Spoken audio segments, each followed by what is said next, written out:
இப்போ weight reduce பண்ணோம் அப்படின்னாவே டெஃபினட்டாக எல்லாருமே வந்து ஒர்க் அவுட்ஸில் ரொம்ப கான்சன்ட்ரேட் பண்ணுவாங்க.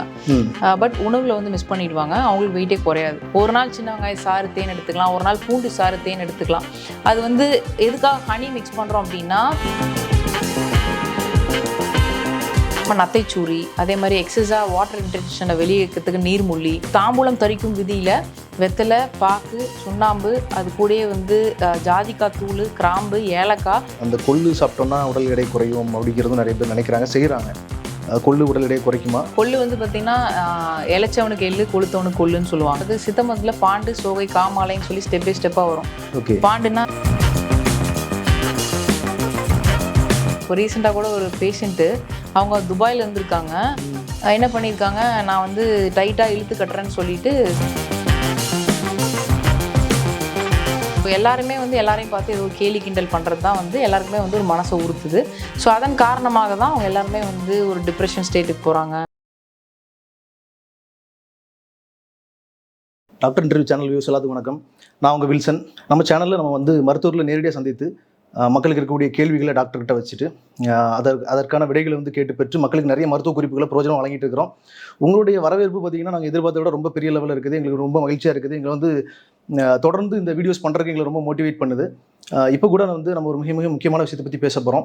உடல் எடை அதிகமாக இருக்கிறவங்க உடல் எடையை குறைப்பதற்கு என்னென்னலாம் செய்யலாம் அப்படிங்கிறத பற்றி இந்த வீடியோவில் நம்ம கூட பேசுறதுக்காக இணைஞ்சிருக்கிறாங்க சித்த மருத்துவர் யோக வித்யா. இந்த வீடியோ உங்கள் எல்லாத்துக்குமே ரொம்ப உபயோகமாக இருக்க போகுது. அதனால் இந்த வீடியோ முழுமையாக கடைசி வரைக்கும் பாருங்கள்.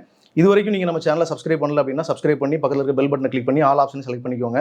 நம்ம சேனலில் வீடியோ பண்ணணும் அப்படின்னு நினைக்கக்கூடிய மருத்துவர்கள், அனுபவம் உள்ள திறமையான மருத்துவர்கள் இருந்தீங்கன்னா நீங்கள் வந்து எங்கள் சேனலுடைய வாட்ஸ்அப் நம்பர் எங்களை காண்டாக்ட் பண்ணுங்கள். அதே மாதிரி விளம்பரம் தரணும்னு நினைக்கிறவங்களும் எங்களை வாட்ஸ்அப் நம்பரில் நீங்கள் காண்டாக்ட் பண்ணலாம். டாக்டர் வணக்கம். டாக்டர் நம்ம இந்த வீடியோவில் வந்து அதிகமான உடல் எடை இருக்கிறவங்களுக்கு வெயிட் லாஸ் பண்ணுறதுக்கான டிப்ஸ் பற்றி பேசலாம் அப்படின்னு பார்க்குறோம். உடல் எடையை குறைக்கணும் அப்படின்னு நினைக்கிறவங்க முதல்ல வந்து உணவே மருந்து அப்படிங்கிற மாதிரி உடல் எடையை குறைக்கணும்னு நினைக்கிறவங்க வந்து உணவு பழக்க வழக்கங்கள் எதை சாப்பிடணும் எதை சாப்பிடக்கூடாது அப்படிங்கிறது தெளிவில்லாமல் இருக்குது. கண்டிப்பாக அது சம்மந்தமான தகவல் இருந்தால் கொடுங்களேன். கண்டிப்பாக இப்போ வெயிட் ரெடியூஸ் பண்ணோம் அப்படின்னாவே டெஃபினட்டாக எல்லாருமே வந்து ஒர்க் அவுட்ஸில் ரொம்ப கான்சன்ட்ரேட் பண்ணுவாங்க. பட் உணவில் வந்து மிஸ் பண்ணிடுவாங்க. அவங்களுக்கு வெயிட்டே குறையாது. ஸோ ஒர்க் அவுட் அப்படிங்கிறது ஒரு 30% வரைக்கும் தான். பட் 70% வந்து நம்மளோட உணவாதி செயல்கள்னால தான். ஒரு நாளைக்கு எவ்வளோ சாப்பிட்றோம், என்ன சாப்பிட்றோம், ப்ளஸ் லைஃப் ஸ்டைலில் இந்த டைமுக்கு சாப்பிட்றோமா, ஆவரேஜாக வந்து டெய்லி ஒரே டைம் ஷெட்யூல் மெயின்டைன் பண்ணும். இப்போ காலைல 7 to 9 o'clock சாப்பிடும்போது தான் நம்மளோட ஸ்ப்ளீன் வந்து 9 to 11 வந்து ஆர்பிசி செல்ஸ் ப்ரொடியூஸ் பண்ணும். ஆனால் பிரேக்ஃபாஸ்ட்டே 10 o'clock சாப்பிட்றாங்க, ஒர்க் அவுட் முடிச்சுட்டு அப்படின்னா ஆர்பிசி செல்ஸில் பற்றாக்குறை ஏற்படும், அனிமிக் ஆவாங்க. ஸோ அதனால் ஏர்லி பிரேக்ஃபாஸ்ட் வந்து ரொம்ப முக்கியம். ஸோ அந்த மாதிரி டைமும் கீப் அப் பண்ணும், ப்ளஸ் நம்ம என்ன சாப்பிட்றோம் அப்படிங்கிறதும் முக்கியம். இப்போ ஏற்கனவே வந்து நம்ம உடம்புல இருக்க அதிகமான ஃபேட் வந்து எதுக்கு எப்படி ஸ்டோர் ஆச்சு அப்படின்னா நம்ம அதிகமாக சாப்பிடக்கூடிய ரைஸு, சப்பாத்தி, சுகரு, இந்த மாதிரி கார்போஹைட்ரேட்ஸ் வந்து அதிகமாக லோட் பண்ண ஓரளவுக்கு எனர்ஜி கொடுத்துட்டு மிச்ச மீதி எல்லாமே வந்து நம்ம அதிகமாக சாப்பிட்டதெல்லாம் கொஞ்சம் கொஞ்சமாக ஸ்டோர் பண்ணி வைக்கிறது தான் ஃபேட். அப்போது நம்ம மறுபடியும் கார்போஹைட்ரேட் சாப்பிடாத வேலையில் ஒரு விரதம் இருக்கும், ஸ்டார்விங்கில் இருக்கும் அப்படின்னா நமக்கு அந்த ஃபேட்லேருந்து எனர்ஜியாக கன்வெர்ட் பண்ணிக்கும். ஸோ அதுக்கு அந்த ப்ராசஸ்க்கே நம்ம விடுறதில்ல யாருமே. எக்ஸஸாக ஃபேட்டாக ஸ்டோர் ஆகிட்டே இருக்க ஒழிய நம்ம விரதமும் இருக்கிறது இல்லை, அதாவது இன்டர்மிட்டன்ட் ஃபாஸ்டிங்கும் இருக்கிறது இல்லை, ப்ளஸ் எக்ஸஸாகவும் கார்போஹைட்ரேட்ஸாக சாப்பிட்டு அது ஃபேட்டாக கன்வெர்ட் ஆகிட்டே இருக்குது. அப்போது அதனால தான் வந்து பார்த்திங்கன்னா நிறைய டயபெட்டிஸ் பேஷண்ட்ஸ் வந்து உடல் மெலிஞ்சிட்டே போவாங்க. எப்போ சுகர்னு கண்டுபிடிச்சி இன்சுலின் மாத்திரை சாப்பிட்றாங்களோ வெயிட் போட்டே போவாங்க. ஏன்னா இன்சுலின் சாப்பிட்டா தான் வெயிட் போடும். நம்ம வந்து கார்போஹைட்ரேட் சாப்பிட்டு இன்சுலின் சுரந்தா தான் வெயிட் போடும். அப்படி இருக்கும்போது அந்த இன்சுலினே சுரக்க விடாத ஒரு நிலையில தான் பேலியோ டயட், கீட்டோ டயட்லாம் ஃபேமஸ் ஆச்சு. ஏன்னா இதில் வந்து நம்ம கார்போஹைட்ரேட்டே சாப்பிட்றது இல்லை. பேலியோ டயட்டில் மோஸ்ட்லி ப்ரோட்டீனு, கீட்டோ டயட்டில் மோஸ்ட்லி ஃபேட்டு. அப்போது இதில் எங்கேருந்து கார்போஹைட்ரேட்ஸ் இருக்குது? ஃபேட்டு, ப்ரோட்டீன் வச்சு அவங்க வெயிட் லாஸ் பண்ணுறாங்க. ஏன் அப்படின்னா அங்கே இன்சுலின் சுரக்க விடுறதில்ல. அப்போது இன்சுலின் சுரக்க விட்டாதான் நம்ம சாப்பிடக்கூடிய எக்ஸஸான கார்போஹைட்ரேட் ஆகட்டும் அவங்களுக்கு வந்து ஃபேட்டாக கன்வெர்ட் பண்ண இன்சுலின் ஹெல்ப் பண்ணுது. ஸோ அதனால் இந்த 2 டயட்டும் வந்து ஃபேமஸ் ஆச்சு. அப்படி இருக்கும்போது நம்ம வந்து சுத்தமாக இன்சுலினை சுரக்க விடாமல் இருந்தால் பாடி வந்து கூலிங் ஆகாது. இப்போ வெறுமனே ப்ரோட்டீனே சாப்பிட்டுட்டு இருக்காங்கன்னு வச்சுக்கோங்களேன், அவங்க வந்து பாடி ஹீட் ரொம்ப அதிகமாகும். வெறுமனே ஃபேட்டே கீட்டோ டயட்டில் சாப்பிட்டுட்டு இருந்தாலுமே அவங்களுக்கு வந்து நிறைய கீட்டோசிஸு, அதுக்கப்புறம் மூட் ஸ்விங்ஸு, எக்ஸஸ் தர்ஸ்ட்டு, டீஹைட்ரேஷன் இதெல்லாம் வரும். ஸோ அதனால் எப்பவுமே பேலன்ஸ் டயட் தான் நல்லது. பட் நம்ம சாப்பிடக்கூடிய கார்போஹைட்ரேட் வந்து காம்ப்ளெக்ஸ் கார்போஹைட்ரேட்டாக இருக்கணும். அதாவது ஃபைபர் நிறைஞ்ச கார்போஹைட்ரேட். இப்போ வந்து green leafy vegetables, lettuce, broccoli அல்லது நம்மளோட கீரை கடைஞ்சி சாப்பிட்றது, ப்ளஸ் காய்கறிகள் நார் சத்து நிறைந்த வெண்டைக்காய், அவரைக்காய் அல்லது சொரக்காய் கூட்டு, இந்த மாதிரி நம்மளோட ட்ரெடிஷ்னல் வகைகளில் கூட்டு, பொரியல் இது எல்லாத்தையுமே வந்து நிறையா சாப்பிட்டோம்னா அதுவே ரைஸ்க்கும் சப்பாத்திக்கும் சுகருக்கும் ஈக்குவல். ஸோ இதெல்லாம் தான் காம்ப்ளெக்ஸ் கார்போஹைட்ரேட். ஸோ இந்த காம்ப்ளெக்ஸ் கார்போஹைட்ரேட்லேயே நமக்கு வந்து தேவையான ஏடிபியும் எனர்ஜியும் கிடச்சிருது. அப்போ நம்ம ரைஸுக்கோ சப்பாத்திக்கோ சுகருக்கோ எந்த விதமான கார்போஹைட்ரேட்டுக்கும் போக தேவையில்லை. ஏன்னா கார்போஹைட்ரேட் ஆல்ரெடி வந்து இது எல்லாத்துலேயுமே இருக்குது. ஸோ அப்படிங்கிறதுனால இந்த சாலடோ அல்லது வெஜிடபிள்ஸோ வச்சுட்டு கூட ப்ரோட்டீன் எடுத்துக்கும் போது இதுவே வந்து பேலன்ஸ் நியூட்ரியண்ட்டாக இருக்கும். ஏன்னா இந்த காம்ப்ளெக்ஸ் கார்போஹைட்ரேட்லேயே nutrients, micro nutrients, vitamins, minerals எல்லாமே கிடச்சிருது. ப்ரோட்டீனில் உங்களுக்கு மசில் பில்டிங் தேவையான விஷயங்கள், அதே மாதிரி போன் டென்சிட்டி லூஸ் ஆகாமல் இருக்கிறதுக்கான விஷயங்கள் எல்லாமே வந்து கிடச்சிருது. அப்படிங்கும்போது வெயிட் லாஸ் பண்ணணும்னு நினைக்கிறவங்க இந்த மாதிரி ஃபாலோ பண்ணும்போது ஈஸியாக வெயிட் லாஸ் பண்ணலாம். சரி, வெயிட் லாஸ் பண்ணணும்னு நினைக்கிறவங்க என்ன சாப்பிடணும், இதெல்லாம் தவிர்க்கணும் அப்படின்னு சொல்லிட்டீங்க. ஆனால் வந்து ஒரு சில உணவுகள், இந்த உணவுகள் எல்லாம் சாப்பிட்டோம்னா அது போய் வெயிட் லாஸ் பண்ண ஹெல்ப் பண்ணும் அப்படிங்கிற மாதிரி ஏதாவது உணவுகள் இருக்குதா? கண்டிப்பாக. இப்போ நம்மளோட கொலஸ்ட்ரால் லெவல்ஸே வந்து ஹைக்காக நிறைய பேஷண்ட்ஸ் வருவாங்க. ஸோ அவங்களுக்கு வந்து ஃபேட் பர்னர்ஸோ அல்லது வந்து இந்த கொலஸ்ட்ரால் மாத்திரைலாம் சாப்பிடுவாங்க. பட் அவங்களோட ஹேபிட்டே எப்படி இருக்குன்னு பார்த்தீங்கன்னா, ஒரு 4 வடை சாப்பிடுவாங்க, அந்த கொலஸ்ட்ரால் மாத்திரை இருக்கே, இல்லை ஒரு 4 குலோப் ஜாமுன் சாப்பிட்டு ஒரு சுகர் மாத்திரை போடுறவங்க. ஸோ இப்படி மாத்திரை இருக்கேன்னு சொல்லிட்டு இந்த சைட் லோட் பண்ணிகிட்டே இருந்தாங்கன்னா டெஃபினட்டாக அவங்களுக்கு அந்த நோய் சரியாக போகிறதும் இல்லை, அட்வர்ஸ் எஃபெக்ட்ஸ் தான் வரும். இன்னொரு விஷயம் வந்து கொலஸ்ட்ரால் கெடுக்கக்கூடிய மாத்திரைகள், மருந்துகள் வந்து மெமரி லாஸை ஏற்படுத்துது. இப்போ நீங்களே உங்களோட ஃப்ரெண்ட்ஸ் யார்ட்டே கேட்டு பாருங்க, யாராவது கொலஸ்ட்ராலுக்கு மருந்து சாப்பிட்ருக்காங்க அப்படின்னா அவங்களுக்கு கொஞ்சம் கொஞ்சமாக வந்து டிமென்ஷியா, மெமரி லாஸ் இந்த மாதிரியான விஷயங்கள் வரும். ஸோ அதனால ஏன்னா பிரெயினும் மேடப் ஆஃப் கொலஸ்ட்ரால். இப்போ நம்ம ரத்தத்தில் உள்ள கொலஸ்ட்ரால் குறைய பிரெயினில் இருக்கக்கூடிய டெபாசிட்ஸ் கொலஸ்ட்ரால் எல்லாமே வாஷ் அவுட் ஆகும். அப்போது ஞாபகம் மறதி இந்த மாதிரியான விஷயங்கள் வரும். ஸோ அப்போது நீங்கள் உணவில் வந்து ஆயில் ஃப்ரைட் ஐட்டம்ஸை குறைக்கணும், எக்ஸஸான சுகரை குறைச்சாவே கொலஸ்ட்ரால் குறையும். ப்ளஸ் அடிஷ்னலாக நேச்சுரல் ஃபேட் பர்னர்ஸ் அப்படின்னு சொல்கிறது தான் இப்போ நமக்கு வந்து பெப்பர், அதில் மிளகுல வந்து இயற்கையாகவே வந்து பார்த்திங்கன்னா உங்களுக்கு கொலஸ்ட்ராலை குறைக்கிறதுக்கு ஹெல்ப் பண்ணும். அதே போல் பட்டைத்தூள், லெமனு, மஞ்சத்தூள் வந்து லிவரோட மெட்டபாலிசத்தை இன்க்ரீஸ் பண்ணி பைல் செக்ரீஷனை வச்சு ஃபேட் எமல்சிஃபிகேஷன் ஹெல்ப் பண்ணும். அதுக்கப்புறம் இஞ்சி, பூண்டு, சின்ன வெங்காயம் இது எல்லாமே வந்து நேச்சுரலாக வந்து கொலஸ்ட்ரால் லோவரிங் ஃபுட்ஸ். ஸோ இது எல்லாமே வந்து அவங்களோட உணவில் வந்து சேர்த்திக்கலாம். டெய்லி ஒரு 10 சின்ன வெங்காயம் நல்லா மிக்சியில் அரைச்சிட்டு வடிச்சிட்டு அதுக்கு ஈக்குவலாக ஒரிஜினல் ஹனி மிக்ஸ் பண்ணி டெய்லி குடிச்சிட்டு வந்தாங்கனாவே சின்ன சின்ன ஹார்ட் பிளாக்ஸ் இருக்குன்னு பயப்படுறவங்களுக்கு கூட அதை ஈஸியாக கரையிறதுக்கு ஹெல்ப் பண்ணும். ஒரு நாள் சின்ன வெங்காயம் சாறு தேன் எடுத்துக்கலாம், ஒரு நாள் பூண்டு சாறு தேன் எடுத்துக்கலாம். அது வந்து எதுக்காக ஹனி மிக்ஸ் பண்ணுறோம் அப்படின்னா தேனுக்கு வந்து உள்ளழலாற்றி ஆக்ஷன் இருக்குது. ஸோ உள்ளழலாற்றி உள்ள இருக்கக்கூடிய புண்களை ஆற்றக்கூடிய தன்மை இருக்குது. ஸோ அப்போது நமக்கு இந்த சின்ன வெங்காயமோ பூண்டோ வந்து வயிற்றில் அல்சர் ஏற்பட்டுரும். அப்படிங்கும்போது நம்ம இந்த தேன் ஆட் பண்ணும்போது அவங்களுக்கு வந்து அந்த மாதிரியான மருத்துவமும் கிடைக்கும். ப்ளஸ் அதாவது அல்சரேஷனோ வயிறு எரிச்சலோ எல்லாம் அவாய்ட் பண்ணலாம். அதையும் மீறி உங்களுக்கு வயிறு லைட்டாக வந்து ஒரு மாதிரி எரிச்சலாக இருந்ததுன்னா எக் ஒயிட் வந்து பாயில் பண்ணிவிட்டு ஒரு 2 எக் ஒயிட் சாப்பிட்டாங்கன்னா அது செட்டில் ஆகிடும். ஸோ இந்த மாதிரி அவங்க வந்து ரெகுலர் பேசிஸில் பண்ணும்போது ஈஸியாகவே வந்து. எவ்வளோ நாள் சாப்பிடணும் மேடம்? எந்த அளவு சாப்பிடணும்? எந்த நேரத்தில் சாப்பிடணும்? நீங்கள் ஒன்றும் இல்லை, ஏதோ ஹார்ட் பிளாக் இருக்குது அப்படின்னு சொல்லிட்டாங்க, அவங்களுக்கு டைம் கொடுத்துருக்காங்க சர்ஜரிக்கு அப்படின்னா ஒரு 1 மந்த் இந்த சின்ன வெங்காய சாறு தேனோ பூண்டு சாறு தேனோ நீங்கள் ஃபாலோ பண்ணிவிட்டு திருப்பியும் போய் செக் பண்ணிங்கன்னா டெஃபினட்டாக அந்த பிளாக்ஸ் கரையிறதுக்கான நிறைய வாய்ப்புகள் இருக்குது. இது காலையில் சாப்பிடணுமா? எந்த அளவுக்கு சாப்பிடணும்? அதாவது 10 சின்ன வெங்காயம் சொன்னா இது வந்து நேச்சுரல் ஆஸ்பிரின் மாத்திரை போடுறாங்க. ஒருத்தருக்கு அந்த அளவு எடுத்துக்கலாம். ஆமா, ஒருத்தருக்கு 10 சின்ன வெங்காயம் உரிச்சு அதை வந்து தண்ணி ஊத்தாம மிக்சியில போட்டு அரைச்சு அதுக்கு எந்த அளவுக்கு சாறு வருதோ அதுக்கு ஈக்குவல் குவான்டிட்டி ஹனி மிக்ஸ் பண்ணி ஏர்லி மார்னிங் குடிக்கணும். ஸோ இது வந்து அவங்க ரெகுலரா ஃபாலோ பண்ணும்போது நேச்சுரல் ஆஸ்பிரினா ஒர்க் ஆகும், நல்லாவே எஃபெக்ட் இருக்கும். சரிம்மா, ஓகே. அடுத்து நம்ம சித்தர்கள் வந்து இந்த மாதிரி உடல் எடை அதிகமாக இருக்கிறது குறித்தோ இல்லை உடல் எடை பருமனை குறைக்கிறது குறித்தோ ஏதாவது சொல்லியிருக்கிறாங்களா? ஏதாவது குறிப்புகள், பாடல்கள் இந்த மாதிரி ஏதாவது சொல்லியிருக்கிறாங்களா? சித்தர்கள் பொறுத்த வரைக்கும் அதாவது உடம்பால் அழியின் உயிரார் அழிவர், திறம்பட மெய்ஞானம் சேரவும் மாட்டார், உடம்பை வளர்க்கும் உபாயம் அறிந்து உடம்பை வளர்த்தேன் உயிர் வளர்த்தேனே அப்படிங்கிற மாதிரி உடம்பை வந்து பேணி காத்து இந்த உலகத்துல எவ்வளோ நாள் வாழ்கிறோம், நீடிச்சு வாழ்கிறோம், காலங்கள் கடந்து வாழ்ந்தவங்க சித்தர்கள். எதுக்காக அப்படின்னு பார்த்தீங்கன்னா நம்ம எல்லாருமே வந்து பிறக்கிறோம், எதுக்காக பிறந்தோன்னு தெரியாமே இறந்துடுறோம். பட் அவங்கெல்லாம் வந்து அவங்களோட பிறவி பயன் என்ன, எதுக்காக பிறந்திருக்காங்க, அவங்களோட கர்ம வினையெல்லாம் போக வச்சாதான் அடுத்த பிறப்பே இருக்காது, பிறப்பே இல்லாததான் மோட்சம் அப்படின்னு சொல்கிறாங்க. நம்ம ஐயோ அடுத்த பிறவி எடுக்க மாட்டோமா அப்படின்னு ஃபீல் பண்ணுறோம். ஆக்சுவலாக பிறக்காமல் இருக்கிறதா நல்லது அப்படிங்கிறதா உண்மை. ஸோ அந்த பிறப்பு இறப்பு அற்ற தன்மையை வந்து அடையணும் அப்படின்னா அதை பற்றி புரிதல் ஏற்பட்டு அந்த கர்ம வினைகளை தீர்றதுக்கு அவங்களுக்கு நிறைய நாட்கள் தேவைப்பட்டிருக்கு. அப்போது அதெல்லாத்தையும் புரிஞ்சு அந்த செயல்கள் ஆட்டுறதுக்கு அவங்களுக்கு காலங்கள் தேவைப்பட்டிருக்கு. அப்போ இந்த உடம்பை வந்து அழியாமல் இதை வந்து மெய்ஞான தடையறதுக்காக இந்த உடம்பை யூஸ் பண்ணியிருக்காங்க. சரி. அப்படி இருக்கும்போது காயக்கல்பம் அப்படிங்கிற ஒரு சாப்டர்ல இந்த உடம்பு எப்படி வந்து ரொம்ப நாள் வாழ்றது, ஏஜிங், நரை, திரை, மூப்பு, பிணி, சாக்காடு இதுல இருந்து எப்படி விடுபடுவது அப்படிங்கிறதா காயக்கல்ப மருந்துகள் ஆகட்டும், யோகாசனம் ஆகட்டும், பிராணாயாமம் ஆகட்டும், இது அத்தனை விதமான விஷயங்களும். அப்போ இந்த உடம்பை பேணி காக்கிறது தான் காயக்கல்பம்னு சொல்றோம் இல்லையா? அப்படி இருக்கும்போது ஒரே இடத்துல உட்காந்து தியானம் பண்ணும்போது எந்த வகையான பசியோ டிஸ்டர்பன்சஸோ இருக்கக்கூடாது அப்படிங்கிறதுனால அவங்க வந்து பார்த்தீங்கன்னா நிறைய விதமான சாதனைகள் இப்போ வந்து பிராணாயாமம், யோகாசனம் இது எல்லாத்தையும் ஃபாலோ பண்ணிட்டு காயக்கல்பங்களையும் சாப்பிடும்போது ஆட்டோமேட்டிக்காக செல் வந்து பார்த்திங்கன்னா புத்துணர்ச்சி அடைஞ்சிட்டே இருக்கும். அவங்களுக்கு வந்து வயதே ஏற்படாது. ஸோ அப்படி இருக்கும்போது அந்த சக்கராஸ் எல்லாம் தாண்டி அவங்க வந்து சகசிர சக்கரா வரைக்கும் போய் மோட்சம் அடைஞ்சதாக வந்து சொல்லப்பட்டிருக்கு. ஓகே. ஸோ உடல் எடையை குறைக்கிறதுக்கு முயற்சி பண்ணுறவங்களும் இந்த மாதிரி டைரக்ஷனில் போகணும். கண்டிப்பாக உடல் எடையை குறைக்கிறதுக்குமே வந்து நிறைய விதமான உணவுகளும் பழக்க வழக்கங்களும் தான்.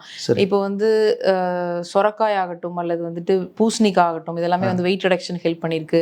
அது இல்லாமல் நத்தைச்சூரி, அதே மாதிரி எக்ஸஸாக வாட்டர் இன்டென்ஷனை வெளியே வைக்கிறதுக்கு நீர்மூழ்கி, நத்தைச்சூரி வந்து ஃபேட் பர்னிங்க்கு, இதெல்லாம் கொலஸ்ட்ரால் குறைக்கிறதுக்கு, கொலஸ்ட்ரால் பற்றி குறைக்கிறதுக்கு சித்தமத்தில் நவகுகுலு அந்த மாதிரியான குகுலு டைப் ஆஃப் மெடிசன்ஸு, இது எல்லாமே வந்து ரெகுலர் பேசிஸில் அவங்க எடுக்கும்போது டெஃபினட்டாக வந்து வெயிட் லாஸ் ஆகும். மற்றபடி நம்மளோட கலாச்சாரத்தில் ஹெவி மீல்ஸ் அப்படிங்கிறது மத்தியானத்தில் இருந்துச்சு.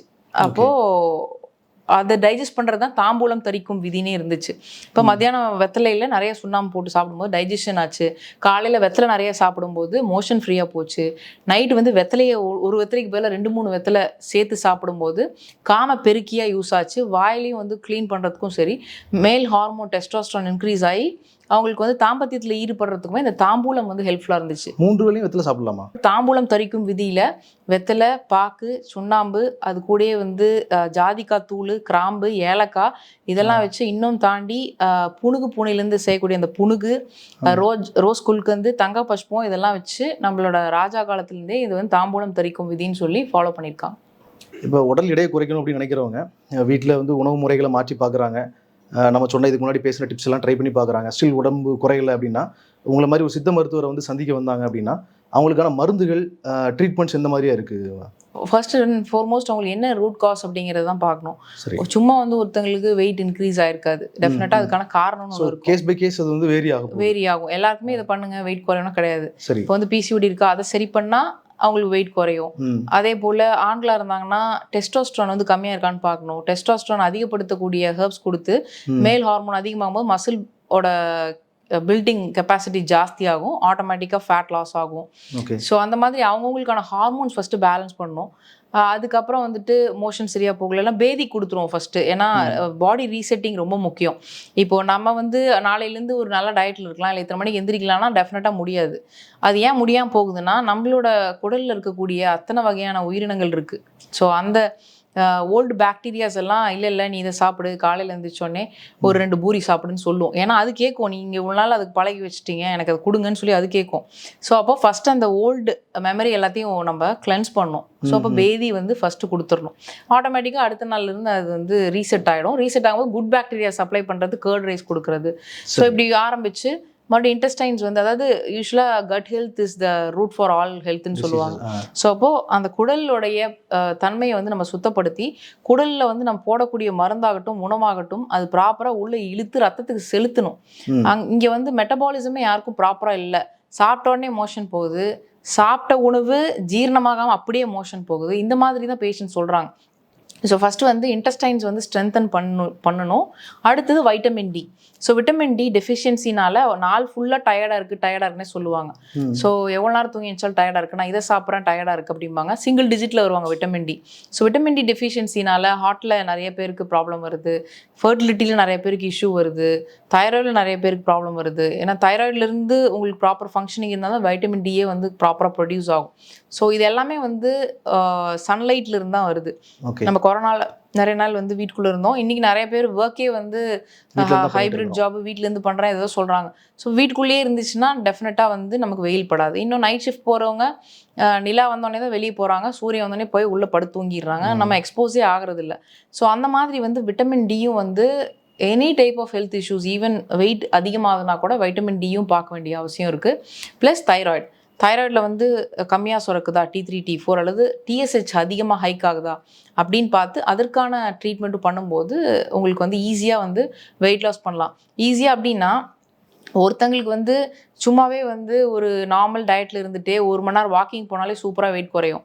ஒருத்தங்க 4 மணி நேரம் ஒர்க் அவுட் பண்ணுவாங்க, ரொம்ப டயட்ல இருப்பாங்க, வெறும் வெஜிடபிள்ஸு முட்டை தான் சாப்பிடுவாங்க, ப்ரோட்டீன் தான் சாப்பிடுவாங்க, ரைஸே தொடர்றது இல்லாமல் அவங்களுக்கு வெயிட் போட்டே போகும். பார்த்தா ஹார்மோனல் இம்பேலன்ஸ் இருக்கும், அதை பார்க்க மாட்டாங்க. ஸோ மெடிக்கலி ரூட் காஸ் என்ன, அவங்களுக்கு இந்த மாதிரி வெயிட் குறையாமல் இருக்கிறதுக்கு இதை ஃபாலோ பண்ணி சரியாகலாம் டெஃபினட்டாக ஒரு டாக்டரை போய் கன்சல்ட் பண்ணுறது நல்லது. சரி மேம். இப்போ வந்து ஒவ்வொருத்தருடைய கேஸும் வேறு மாதிரி இருக்க போது அவங்கள அனலைஸ் பண்ணி தான் நம்ம ட்ரீட் பண்ண முடியும் அப்படிங்கிற புரிஞ்சுக்கிறோம். ஸ்டில் மக்கள்கிட்ட வந்து ஒரு சில காரியங்கள் இதெல்லாம் பண்ணுனா வெயிட் லாஸ் ஆகும் அப்படிங்கிற மாதிரி ஒரு மித் மாதிரி இருந்துட்டு இருக்கு. இல்லை அவங்களோட அண்டர்ஸ்டாண்டிங் அப்படி இருக்குது. அதெல்லாம் நான் ஒன்றா கேட்குறேன். அது உதவி செய்யுமா இல்லை எந்த அளவுக்கு பண்ணும் அப்படிங்கிறத சொல்லுங்கள். பொதுவாக பெரும்பாலான மக்கள் வந்து நடைப்பயிற்சியை வந்து ஒரு பெரிய விஷயமா பார்க்குறாங்க. நிறைய நடந்தோம்னா நமக்கு வந்து வெயிட் குறையதுக்கான வாய்ப்புகள் இருக்குது அப்படின்னு. வெயிட் லாஸ் பண்ணுறவங்க நடைப்பயிற்சியை வந்து எந்த மாதிரி மேற்கொள்ளணும், அதில் உங்களுடைய ஆலோசனைகள் ஏதாவது இருக்குதா? நடைப்பயிற்சி பொறுத்த வரைக்கும் அட்லீஸ்ட் 45 மினிட்ஸ்க்கு மேலே நடக்கணும். ஏன்னா 45 மினிட்ஸ் வரைக்கும் உங்களுக்கு இருக்கக்கூடிய சாப்பிட்ட உணவுலேருந்து எனர்ஜி கிடைக்கும் ஃபர்ஸ்ட் 15 மினிட்ஸ்க்கு. அடுத்த 15 மினிட்ஸ்க்கு ஸ்டோர் ஆகிருக்கிற ஏடிபி, மசில்லேருந்து ஸ்டோர் ஆகிருக்கிற ஏடிபி வந்து எனர்ஜி கொடுத்துட்ருக்கோம். 45 மினிட்ஸ்க்கு மேலே தான் நம்ம உடம்புல கூடிய கொழுப்புலேருந்து நமக்கு வந்து எனர்ஜி கொடுக்க ஆரம்பிக்கும். பட் யாருமே 45 மினிட்ஸ்க்கு மேலே நடக்கிறது இல்லை. 30 மினிட்ஸ் 40 மினிட்ஸ்லேயே நிறுத்திடுறாங்க. அதுக்கப்புறம் பக்கத்துலேயே வடை பொங்கல்லாம் சாப்பிட்டு வீட்டுக்கு போயிடுறாங்க. அப்போது நம்ம எவ்வளோ கேலரி வந்து குறைச்சிட்டே வரோங்கிறதும் ஒரு சைடு நம்ம மானிட்டர் பண்ணோம். இந்த சைடு எவ்வளவு பர்ன் பண்றோங்கிறதும் ஒரு சைடு மானிட்டர் பண்ணும். ஸோ வாக்கிங்ல வந்து ஒரு 1 hour வாக்கிங் வந்து நார்மலா போறாங்க அப்படின்னா அதுவே வந்து ஒரு 200 கேலரிஸ் கிட்ட தான் வந்து குறையும். இதே ஜாகிங் போறாங்க அப்படின்னா இட் வில் பி எஃபிஷியன்ட். இப்போ அட்லீஸ்ட் ஒரு 300 கேலரிஸ் 350 400 வரைக்கும் கூட நம்ம ஒரே மணி நேரத்தில் குறைக்க முடியும். பட் இன்னைக்கு வந்து 60 வயசுல இருக்கிறவங்க வாக்கிங் போனால் பரவாயில்ல, 50 வயசுல இருக்கிறவங்க வாக்கிங் போனால் பரவாயில்ல, 20 வயசுல இருக்கிறவங்க வாக்கிங் போகிறாங்க instead of jogging. So age limit பொறுத்து இன்னும் எங்களால் போக முடியறது இல்லை. ஓகே, வாக்கிங்கே போகும் டைம் இல்லாதனால டைம் இருந்தால் கூட மக்கள் இப்போ மொபைலில் டிவியில் இன்டர்நெட்டோட தானே இருக்கிறாங்கல்ல. கரெக்டு. மொபைல் வச்சுட்டு ஏதோ பாட்டு கேட்டோ எப்படியோ ஒன்று அவங்க மொபைல் என்கேஜாக தான் மொபைலும் கையுமா சுற்றினாலுமே அதுலேயே ஏதாவது கொஞ்சம் மோட்டிவேஷனல் சாங்ஸ் கேட்டு வாக் பண்ணுறது. ஸோ அந்த மாதிரியாவது டெஃபினட்டாக ஃபாலோ பண்ணும். இல்லை 8 போட்டு நடக்கிறது இந்த மாதிரி கொஞ்சம் ட்ரை பண்ணலாம். ஸோ இதெல்லாமே வந்து சித்தர் பாடலே சொல்லப்பட்ட ஒரு விஷயம் தான். 8 போட்டு நடக்கிறது மாடியில், இல்லை ஒரே ஒரு யோகா மேட் தான் கிடைக்குது வீட்டுக்குள்ளேயே நான் பண்ணுறேன். 8 போட்டு நடக்கிறது பற்றி சொல்லியிருக்கிறாங்களா சித்தர்கள்? ஆமாம், அதுக்கான பாடல்களும் இருக்குது. ஸோ அதில் வந்து 8 போட்டு நடக்கும்போது அவங்களோட அதாவது பேசிக்காக இந்த அங்க பிரதேசனம் பண்ணுறது, இந்த 8 போட்டு நடக்கிறது இதெல்லாமே வந்து ஹார்மோன்ஸ் வச்சு தான் வந்து நம்மளோட மெட்டபாலிசம் எல்லாமே நடக்குது. அப்படிங்கும்போது அந்த ஹார்மோன் எல்லாமே அலைன் ஆயிருக்கிறது ஸ்பைனல் அந்த காலம் அந்த நடு முதுகுத்தண்டோட ஒப்பிடலாம். ஸோ அதான் சக்ராஸும் அந்த எண்டோக்ரைன் கிளான்ஸும் வந்து ஒப்பிடும்போது டெஃபினட்டாக அதை ஆக்டிவேட் பண்ணுறதுக்கு வந்து பார்த்திங்கன்னா வாக்கிங்கும் யூஸ் ஆகும். ஏன்னா நம்ம வந்து நடக்கும்போது ஸ்பைனல் மூலாதார சக்ரா வந்து ஆக்டிவேட் ஆகும். அல்லது இப்படி வச்சுட்டு காலை இப்படி ஆட்டும்போது பட்டர்ஃப்ளை எக்ஸசைஸ் பண்ணும்போது அங்கே இருக்கக்கூடிய பேசல் சக்ரா வந்து ஆக்டிவேட் ஆகி உங்களுக்கு ஹையர் லெவலுக்கு ஆக்சிஜன் வந்து ப்ராப்பராக போகும் அப்படிங்கிறது தான் மெடிடேஷன்லையும் சொல்லப்பட்டிருக்கு. ஸோ அதே போல் தான் அங்க பிரதேசனம் பண்ணுறது, ஸோ இந்த மாதிரியான 8 போட்டு நடக்கிறது இதெல்லாமே வந்து நார்மலாக வந்து நமக்கு அந்த எண்டோக்ரைன் கிளான்ஸை வந்து ஒழுங்குபடுத்தி அதை வந்து ப்ராப்பராக உடல் எடையை குறைக்க உதவும். ஆமாம், டெஃபினட்டாக. ஸோ அதுக்கு தான் வந்து அது எல்லாமே வந்து ஃபாலோ பண்ணிட்டு இருக்காங்க. சரி, அடுத்து வந்து மக்கள் வந்து கொள்ளு இருக்கு இல்லையா, அந்த கொள்ளு சாப்பிட்டோம்னா உடல் எடை குறையும் அப்படிங்கிறதும் நிறைய பேர் நினைக்கிறாங்க, செய்கிறாங்க. கொள்ளு உடல் எடையை குறைக்குமா? அப்படி குறைக்கணும்னா எப்படி சாப்பிடணும், அதை எந்த அளவுக்கு சாப்பிடணும்? கண்டிப்பாக. இப்போது கொள்ளு வந்து பார்த்திங்கன்னா இளைச்சவனுக்கு எள்ளு கொளுத்தவனுக்கு கொள்ளுன்னு சொல்லுவாங்க. ஸோ கொழுப்பு வந்து கரைக்கிறதுக்கு இந்த கொள்ளு வந்து ரொம்ப ரொம்ப யூஸ் ஆகும். இதை வந்து ப்ரிப்பேர் பண்ணோன்னா கொள்ளு வந்து நார்மலாக தண்ணியில் ஒரு 2 hours 3 hours ஊற வச்சுட்டு அதுக்கப்புறம் நல்லா வேக வச்சதுக்கப்புறம் கொஞ்சோண்டு இந்த கொத்தமல்லி சின்ன வெங்காயம்லாம் பச்சையாக வந்து சின்ன வெங்காயம் வந்து பச்சையாக போட்டுட்டு கொத்தமல்லி இதெல்லாம் லைட்டாக வறுத்து உள்ளே போட்டுட்டு உங்களுக்கு வந்து மசியல் மாதிரி மிக்சியில் ஒரு பிளெண்ட் பண்ணிவிட்டு அதுக்கப்புறம் நமக்கு வந்து துவையல் மாதிரி யூஸ் பண்ணிக்கலாம். ஸோ அந்த வெந்த தண்ணியை வந்து பார்த்திங்கன்னா நமக்கு பீரியட்ஸ் ரெகுலர் பண்ணுறதுக்கும் யூஸ் ஆகும், சளி கபத்தை குறைக்கிறதுக்கும் யூஸ் ஆகும். ஏன்னா கபம் அப்படிங்கிறது நம்ம உடம்புல கூடிய ஃபேட்டு ப்ளஸ் சளி இது ரெண்டுமே தான் குறிக்கும் சித்த மருத்துவத்தில். ஸோ வாதப்பித்த கபத்தில் இந்த கபம் அப்படிங்கிற ஃபேட் குறையணுன்னாலுமே இந்த கொள்ளு வந்து ரொம்ப ரொம்ப நல்லது. இது வந்து ஜென்ரலாகவே கொஞ்சம் பாடி ஹீட் பண்ணும். நிறைய பேர் வந்து வெயிட் குறைக்கணும்னு நினைக்கிறவங்க கொள்ளு மாவு அரைச்சி பச்சையாக அரைச்சிட்டு ட்ரையாக பவுடர் அரைச்சிட்டு அது கூட வந்துட்டு மில்லட்ஸோ அல்லது கோதுமை மாவு இதை வந்து 50% மிக்ஸ் பண்ணிவிட்டு சப்பாத்தியாக போட்டு சாப்பிட்டாங்கன்னா வெயிட் நல்லா குறையும்.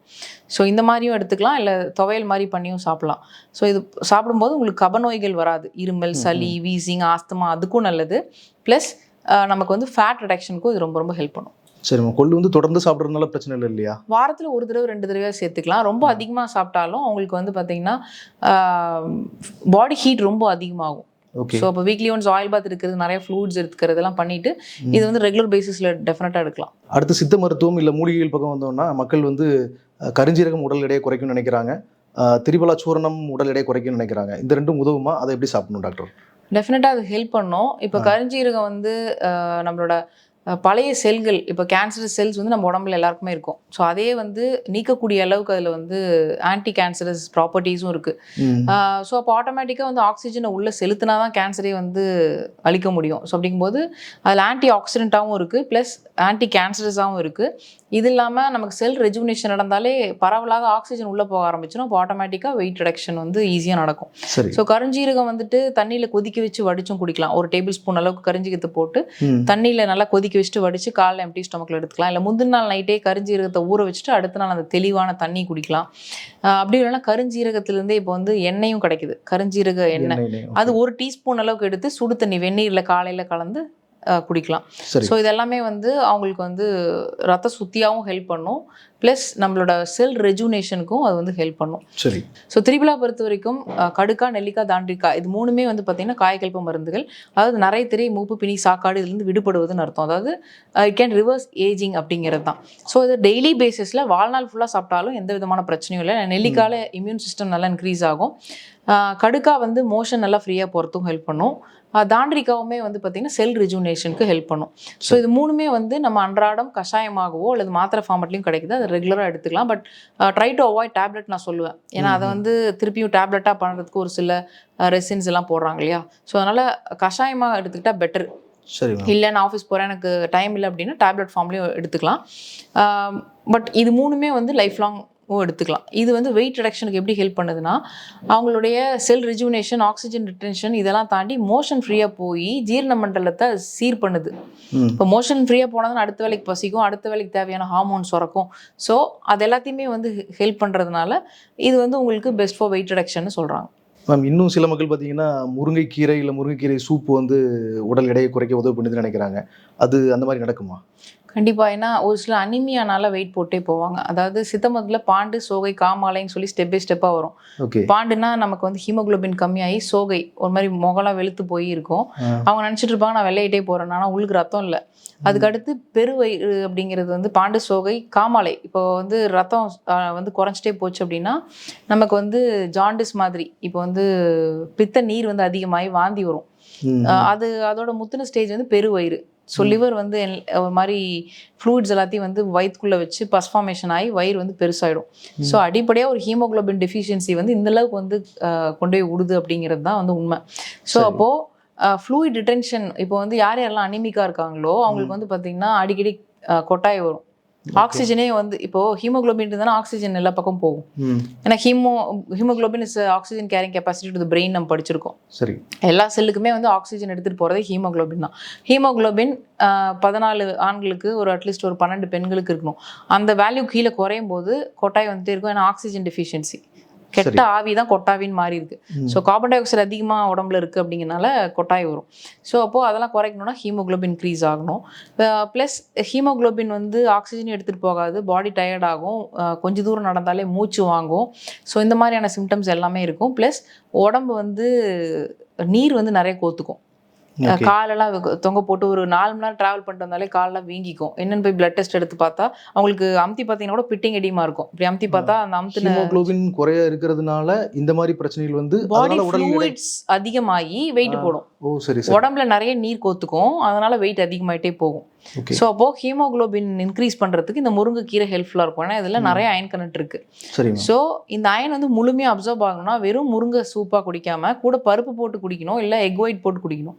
ஏன்னா இதில் இருக்கக்கூடிய இரும்பு சத்தும் இதில் இருக்கக்கூடிய புரத சத்தும் ரெண்டும் சேர்ந்தா ஹீமோகுளோபின். வெறும் அயன் மட்டும் ஹீமோகுளோபின் கிடையாது, அயனோட சேர்ந்து புரோட்டீன், அதான் ஹீம்னா அயன், குளோபின்னா புரோட்டீன். ஸோ ரெண்டும் சேர்ந்தாதான் இது வந்து இன்க்ரீஸ் ஆகும். அதனால அவங்க வந்து நிறைய பேர் வந்து இது மித்துன்னு கிடையாது, உண்மை உண்மைதான். ஸோ முருங்கைக்கீரை சூப்போ சாப்பிட்டா ஹீமோகுளோபின் இன்க்ரீஸ் ஆகும். அதை தொடர்ந்து உங்களுக்கு தேவையில்லாத ஃப்ளூயிட்ஸ் உடம்பு விட்டு போகும்போது ஆட்டோமேட்டிக்காக வெயிட் குறையும். கடைசியாக வந்து மக்கள் வந்து அவங்க புரிஞ்சு வச்சுக்கிட்டதை வச்சு இல்லை யூடியூப்ல இன்டர்நெட்ல இப்போ பார்த்தீங்கன்னா நிறைய தகவல்கள் வந்து உறுதிப்படுத்தப்படாத தகவல்கள் நிறைய கிடைக்குது. அதெல்லாம் பார்த்துட்டு உடல் எடையை குறைக்கிறதுக்காக என்னமோ ட்ரை பண்ணுறாங்க. அப்படி பண்ணக்கூடியவங்க இந்த மாதிரி காரியங்கள்லாம் பண்ணாதீங்க, அது நல்லது இல்லை அப்படிங்கிற மாதிரி செய்தி ஏதாவது இருக்குதா மேம்? கண்டிப்பாக. இப்போ நிறைய பேர் வந்து நம்மளோட கிளினிக்கே வரும்போது இந்த மாதிரி நான் 20 இயர்ஸ் முன்னாடி பேரியாட்ரிக் சர்ஜரி பண்ணேன்.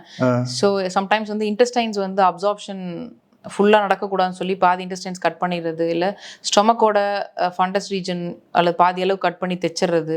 ஸோ அப்படி இருக்கும்போது வயிறு வந்து சுருங்கும் போது ஆட்டோமேட்டிக்காக பசி கொஞ்சம் சாப்பிட்டாலே வயிறு நிரம்பிடும்.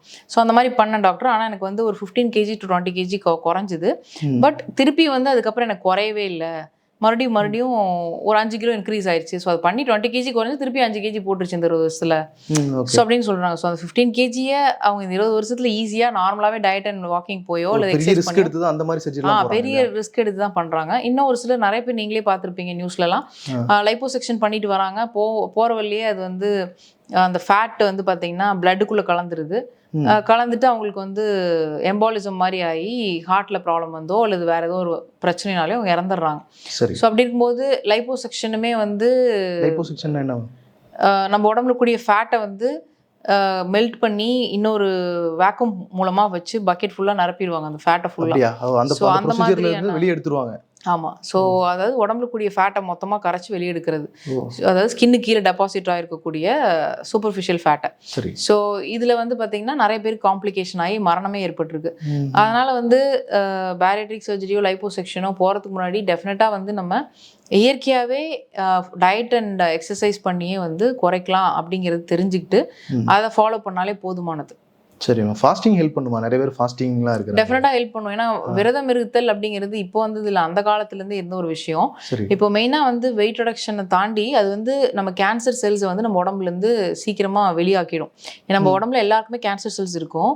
அதனோட லெவல் வந்து ரொம்ப அதிகமானாதான் ஒரு இடத்துல தேங்கி எங்கே வந்து ரத்த ஓட்டலையும் அங்கே போய் தேங்கி கேன்சர் உருவாகுது. பட் அந்த கேன்சருக்கு பேஷண்ட்ஸ்க்கு வந்து எப்படி வந்து ஒல்லியாயிட்டே போகிறாங்க. நம்ம சாப்பிட்ற உணவு எல்லாத்தையுமே அது சாப்பிட்டு அது பெருசாகிடுது கட்டி, நமக்கு வந்து வெயிட் போடுறது இல்லை. அப்போ கேன்சர் பேஷண்டோட முக்கியமான சிம்டமே வெயிட் லாஸ். நிறைய பேர் சுகர் டெஸ்ட் பண்ணுவாங்க, சுகர் இருக்காது, பார்த்தா கேன்சராக இருக்கும். ஸோ அப்படி இருக்கும்போது விரதம் இருக்கும்போது கண்டினியூஸாக நீங்கள் வந்து ஒரு 17 hours சாப்பிடாம இருந்தீங்க மாதத்துலையோ அல்லது மாதத்தில் 2 தடவை 15 நாளைக்கு ஒருக்க, இப்போ ஜென்ரலாக ஏகாதசியெல்லாம் விரதம் இருப்பாங்க அந்த காலத்தில். ஸோ அந்த மாதிரிலாம் இருந்தீங்க 17 hours சாப்பிடாம இருந்தீங்கன்னாவே அந்த கேன்சர் செல்ஸ் சாப்பாடு கிடைக்காம அது இறந்துருது. அது நம்ம உடம்புலேருந்து வெளியே போயிடுது, செத்து போய். ஸோ அந்த மாதிரி இந்த விரதம் இருத்தல் அப்படிங்கிறது ஆன்டி கேன்சரஸ்க்கும் நல்லது. அடுத்தது நம்ம ஸ்டார்வேஷனில் இருக்கும்போது நமக்கு ஆல்ரெடி டெபாசிட் ஆகிருக்கக்கூடிய கொழுப்புகள் வந்து எனர்ஜியாக கன்வெர்ட் ஆகும்போது ஃபேட் லாஸ் நடக்கும். அப்போ ஆட்டோமேட்டிக்காக வெயிட் குறையும். ஸோ வெயிட் குறைக்கணும்னு நினைக்கிறவங்க எடுத்தோடனே பேரியாட்ரிக் சர்ஜரி லைப்போசெக்ஷன் போகாமல் இன்டர்மிட்டன்ட் ஃபாஸ்டிங் அவங்க ஃபாலோ பண்ணலாம். ஸோ எடுத்தோடனே வந்து ரொம்ப கடினமாக வந்து எக்ஸஸான ஃபாஸ்டிங் இருக்காமல் ஒரு 12 hours விண்டோவில் ஈட்டிங் விண்டோ, 12 hours விண்டோ வந்து ஃபாஸ்டிங். அதாவது ஒரு நாளைக்கு 12 மணி நேரம் மட்டும் சாப்பிட்றது, அது ஒரு வாரம் ட்ரை பண்ணலாம். அதுக்கப்புறம் 8 hours ஸ்ட்ரிங்க் பண்ணிக்கலாம். ஒரு நாளைக்கு 8 மணி நேரம் மட்டும்தான் சாப்பிட்றேன் அப்படிங்கிற மாதிரி. இப்போ 12 மணிக்கு ஆரம்பிச்சாங்கன்னா 6 மணிக்குள்ள முடிச்சிடணும். இப்போ காலைல 12 மணிக்கு ஆரம்பிச்சா 6 மணிக்குள்ள முடிக்கிறது. அதுவும் வந்து இன்னும் செட் ஆயிடுச்சு. இன்னும் கொஞ்சம் விக்ரஸாக வேணும்னா ஒரு நாளைக்கு 4 மணி நேரம் மட்டும்தான் சாப்பிட்றது. ஆனால் அந்த மாதிரி சாப்பிட்டா உடலில் வேற பாதிப்புகள் எதுவும் வராதா? வேற பாதிப்புகள் எதுவும் வராது.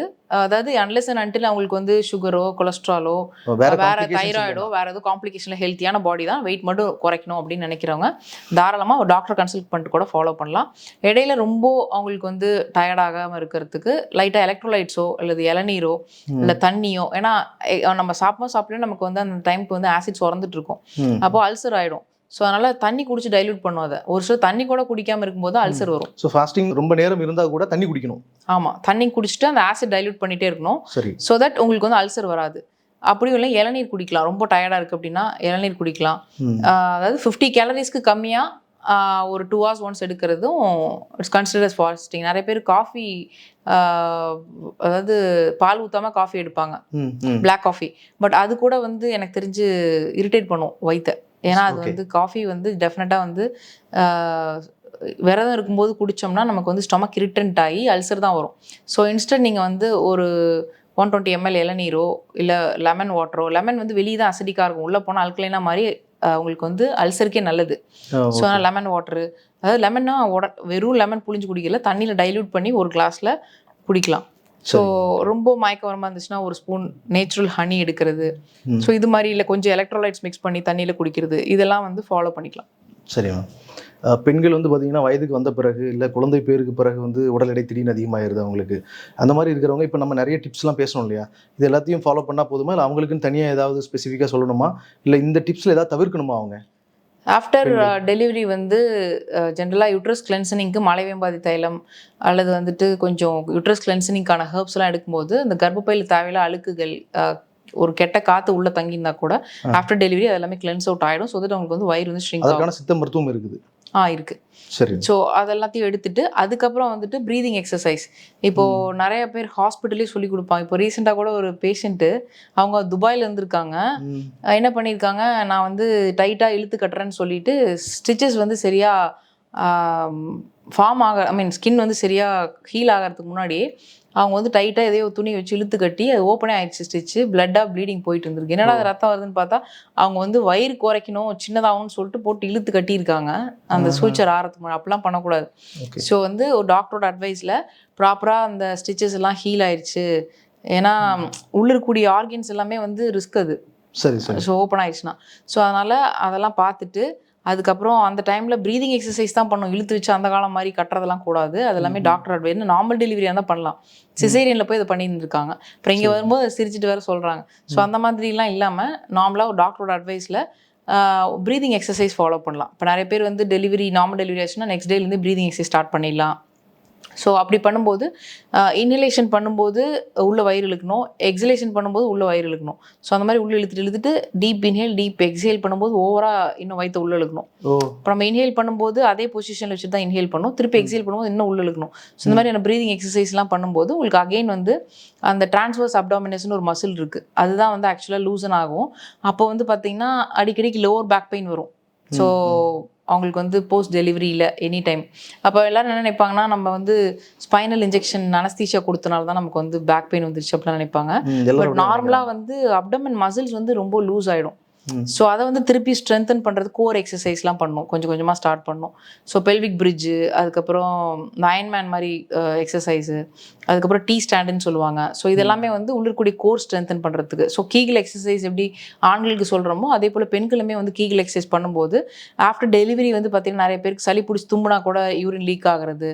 ஸோ அந்த மாதிரியான இஷ்யூஸ் எல்லாமே வந்து இதில் சார்ட் அவுட் பண்ணலாம். ஸோ டிரான்ஸ்வர்ஸ் அப்டாமினஸ் வந்து ஸ்ட்ரென்தன் ஆகிறது, கிரன்ச்சஸு, ரிவர்ஸ் லெக் ரைஸ், இந்த மாதிரியான எக்ஸசைஸ்லாம் ஃபாலோ பண்ணும்போது அப்டமன் மசில்ஸ் எஸ்பெஷலி டிரான்ஸ்வர்ஸ் அப்டமினஸ் வந்து நமக்கு எப்படி வந்து இந்த லம்பார் ஸ்பான்லோசிஸ்க்கு வந்து ஒரு பெல்ட் போடுவாங்கள்ல ஸ்பைன் சப்போர்ட்டுக்கு, ஸோ அது மாதிரி அந்த மசில் வந்து நம்ம ஸ்ட்ரென்தன் பண்ணிட்டோம்னா அந்த பெல்ட்டே நமக்கு தேவைப்படாது. ஸோ அது மாதிரி எல்லாமே நம்ம உடம்புல இருக்குது, பட் நம்ம எதுவுமே ப்ராப்பராக வச்சுக்காதனால வெளியிருந்து நம்ம வந்து ஒரு விஷயத்துக்கு எக்ஸ்ட்ராவாக போட்டுக்கிறோம். சரிம்மா. இந்த நிகழ்ச்சியில் இறுதி கேள்வியா, இப்போ மக்கள் வந்து நிறைய பேர் உடல் எடை அதிகமாக இருக்கிறவங்க அவங்களோட உடல் எடையை குறைக்கிறதுக்கு முயற்சிகள் பண்ணினாலும் குறையலை அப்படிங்கிறது வந்து ஒரு மனக்கவலையாகவே மாறிடுது. அவங்களுக்கு ஒரு மாதிரி இன்ஃபீரியாரிட்டி காம்ப்ளெக்ஸ் வந்துடுது. அது ஒரு விதமான ஒரு நல்ல மனநிலையை கொடுக்கல அவங்களுக்கு. அந்த மாதிரி இருக்கக்கூடிய மக்களுக்கு நீங்கள் ஏதாவது சொல்லணுமா? அதாவது அரிது மானுடரை பிறத்தல் அரிது. ஃபர்ஸ்ட் ஆஃப் ஆல் எல்லா விஷயத்தையும் தாண்டி ஒரு மிருகமாகவோ இல்லாமல் நம்ம வந்து இந்தளவுக்கு மனித பிறவி எடுத்து பெரிய விஷயம். பட் அந்த பிறவியை நம்ம வந்து உடம்பை வந்து பாதுகாத்து எந்தளவுக்கு நம்ம ஹெல்த்தியாக வச்சுக்கிறோமோ நல்ல ஒரு விஷயம். பட் எதையுமே வந்து ஒரு தாழ்வு மனப்பான்மையாக யோசிக்க வேணாம். நம்ம இப்போ யாருமே அவங்க அந்த மாதிரி யோசிக்கிறது இல்லை. பட் பாடி ஷேமிங் அப்படிங்கிற ஒரு விஷயம் ஃபர்ஸ்ட்லாம் ஈவ் டீசிங்னு சொல்லிட்டாங்க, ஒரு பொண்ணை பார்த்து சொல்கிறது இவ்வளோ பாடி ஷேமிங். ஸோ எல்லாருமே வந்து எல்லாரையும் பார்த்து ஏதோ ஒரு கேலி கிண்டல் பண்ணுறது தான் வந்து எல்லாருக்குமே வந்து ஒரு மனசை உறுத்துது. ஸோ அதன் காரணமாக தான் அவங்க எல்லாருமே வந்து ஒரு டிப்ரெஷன் ஸ்டேட்டுக்கு போகிறாங்க. ஒரு மாதிரி அதுலேயே வந்து நம்மளே இன்ஃபீரியர் நினச்சிட்டு எங்கேயும் வெளியே போகாமல் இருக்கிறது. இப்போ வந்து குழந்தை இல்லைன்னா நான் ஃபங்க்ஷனுக்கு போக மாட்டேன், எனக்கு அப்புறம் குழந்தை பிறந்தவங்களுக்குலாம் வந்து கல்யாணம் ஆனவங்களுக்குலாம் குழந்தை பிறந்துச்சு, ஸோ அந்த மாதிரி நினைக்கிறது. இல்லை நம்ம வந்து ரொம்ப ஓவர் வெயிட்டாக இருக்கோம், நம்ம வந்து நமக்கு ஃபிட் கிடையாது, நம்மளுக்கே நம்மளை பிடிக்கல அப்படின்னு சொல்லிட்டு நம்மளே வந்து ஒதுக்கி தனிமைப்படுத்தி வாழ்கிறோம். அந்த மாதிரிலாம் இல்லாமல் நம்மளே வந்து இதுலேருந்து எல்லாத்துக்குமே வந்து ஒரு பிரச்சனை இருந்தால் ஒரு சொல்யூஷன் இருக்குது. ஸோ அப்போது வெயிட் இன்க்ரீஸ்டாக இருக்குது, என்னால் எந்த ட்ரெஸ்ஸும் போட்டுக்க முடியலன்னா டெஃபினட்டாக நம்ம சாப்பிட்டதுனால தான் வெயிட் போட்டுச்சு, ஒரு மாதிரி அன்ஹெல்த்தி லைஃப் ஸ்டைல்னால தான் போட்டுச்சு அப்படின்னா என்னென்னதுனால வெயிட் போட்டுச்சு அப்படின்னு சொல்லி ஒரு லிஸ்ட் அவுட் பண்ணணும். மெடிக்கலாக ஒரு செக்அப் பண்ணி ஹார்மோனில் ஏதாவது பேலன்ஸ் இருக்கான்னு பார்க்கணும். அது என்னன்னு தெரிஞ்சுக்கிட்டோம்னா அதுலேருந்து எப்படி வெளியே வருதுன்னு அதுக்கான சொல்யூஷனும் இருக்குது. ஸோ அதை ஃபாலோ பண்ணால் ஆட்டோமேட்டிக்காக வந்து உங்களுக்கு ரிசல்ட்ஸ் இருக்கும். பட் இன்றைக்கி எல்லாருக்கும் என்ன பிரச்சனைனா இன்றைக்கி இப்படி இருக்கா நாளைக்கே நான் வந்து உள்ளேறணும் அப்படிங்கிறத ப்ராப்ளம். ஸோ அதனால் அட்லீஸ்ட் வந்து ஃபேட் லாஸ்க்கு வந்து ஒரு 4 months டைம் எடுக்கும். அது ஃபேட் லாஸ் ஸ்டார்ட் ஆகிறதுக்கே. ஏன்னா அது வரைக்கும் நமக்கு வந்து ஜஸ்ட் டோன் தான் ஆகும் மசில்ஸ். ஸோ 4 months டைம் கொடுக்குற வரைக்கும் நமக்கு வந்து யாருக்குமே வந்து டைம் இல்லைன்னு சொல்லுவோம். ஆனால் மொபைலில் வச்சு எவ்வளோ நேரம்னா உட்காந்துருப்போம், வெப் சீரிஸ் பார்ப்போம், எல்லாத்துக்கும் டைம் இருக்கும். பட் வந்து வாக்கிங் போகிறதுக்கோ நம்ம ஹெல்த்தி லைஃப் ஸ்டைலுக்கு தேவையான திங்ஸ் வாங்குறதுக்கோ டயட்டில் ஸ்டிக் ஆன் ஆகிறதுக்கோ அடுத்த நாளைக்கு நம்ம என்ன சாப்பிடணும் அப்படிங்கிறது இன்றைக்கி ப்ரீ பிளான் பண்ணுறதுக்கோ நமக்கு வந்து டைம் இல்லாமல் போயிடுது. ஸோ அதனால் எப்பவுமே வந்து உங்களுக்கு இதுதான் ப்ரையாரிட்டியா, இப்போ எதுக்கு ப்ரையாரிட்டியோ அதுக்கு தான் நம்ம டைம் செலுத்துவோம். ஸோ இதுதான் உங்களோட ப்ரையாரிட்டி அப்படின்னா அதுக்கு நீங்கள் டைம் செலுத்தி உங்களோட தாட்டை செலுத்துனீங்கன்னா ஆட்டோமேட்டிக்காக அது நடந்து முடியும். Okay ma'am, thank you so much. உடல் எடை குறைப்பு சம்மந்தமான நிறைய கேள்விகள் கேட்டோம். எல்லா கேள்விகளுக்கும் ரொம்ப தெளிவாக அழகாக பதில் சொன்னீங்க. நிறைய டிப்ஸ் கொடுத்துருக்கீங்க. இதெல்லாம் மக்களுக்கு பிரயோஜனமாக இருக்குன்னு நினைக்கிறேன். நம்ம இன்னொரு வீடியோவில் சந்திக்கலாம். தேங்க்யூ. இந்த வீடியோவை இது வரைக்கும் முழுமையாக பார்த்து நம்ம டாக்டர் இன்டர்வியூ சேனல் வியூஸ் எல்லாத்துக்கும் ரொம்ப நன்றி. இந்த வீடியோவில் நிறைய விஷயங்கள் மக்களுக்கு தேவையான உடல் எடை குறைப்பு சம்மந்தமான நிறைய டிப்ஸ் பேசியிருக்கிறோம். இந்த வீடியோக்கள் எல்லாம் உங்களுக்கு ரொம்ப உபயோகமாக இருக்கும்னு நினைக்கிறேன். உங்களுக்கு உபயோகமாக இருந்துச்சு அப்படின்னா வீடியோவை லைக் பண்ணுங்கள். உங்கள் கருத்துக்கள் எதுவாக இருந்தாலும் கமெண்ட்டில் சொல்லுங்கள். நாங்கள் கேட்ட கேள்விகள், டாக்டர் சொன்ன பதில்கள், அது சம்மந்தமாக உங்களுக்கு இருக்கக்கூடிய சந்தேகங்கள் எதுவாக இருந்தாலும் நீங்கள் கமெண்ட்டில் எழுதுங்க. உங்களுக்கு உபயோகமாக இருந்த வீடியோ மற்ற மக்களுக்கும் கண்டிப்பாக உபயோகமாக இருக்கணும். அதனால் மற்றவங்களுக்கு எல்லாத்துக்கும் இந்த வீடியோ ஷேர் பண்ணுங்கள். நான் இன்னொரு நல்ல வீடியோவில் உங்களை சந்திக்கிறேன். அது வரைக்கும் உங்களிடம் வந்து விடைபெறுவது உங்கள் வில்சன். நன்றி, வணக்கம்.